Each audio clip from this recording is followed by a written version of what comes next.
tell me how you think your lesson went. I think it was good. I think most people were on task. A couple people seemed to be a little frustrated with having to write all that stuff, or they didn't know exactly where to write it, but once I got going, it was good.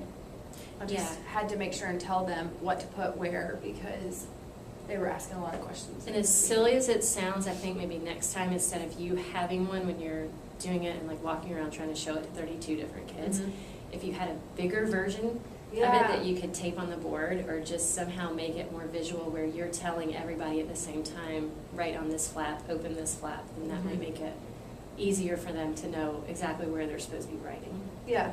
I think they liked it because it was something different than just sitting and taking notes, you know, in a regular notebook and standard class. But I noticed once I drew the little diagram on the board, that helped. Yeah. So maybe if I made, like you said, a bigger one.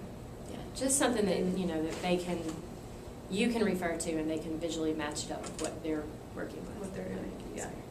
Do you think that they understood, like, afterwards, when we were able to do their sheet? It seemed like they were all doing pretty well to me. I think they can, and they did understand. I think we're going to run into problems as a teaching team trying to figure out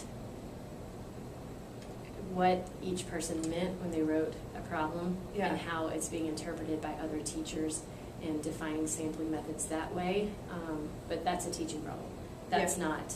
It's not your problem, and it's not the kids' problem. It's something that we'll have to work out as a teaching team, as far as, you know, how we're going to clearly define what each sampling method is. Yeah. But I think they understood it, and I think the flip chart made it like very obvious that they're completely different. I think it helped having the examples on there, because they could kind of match the examples with what was on the worksheet. But I do think, like, as a teaching team, we're going to have to sit down and kind of clarify and make sure we're all on the same page with what we're expecting. Yeah. Okay, sounds good.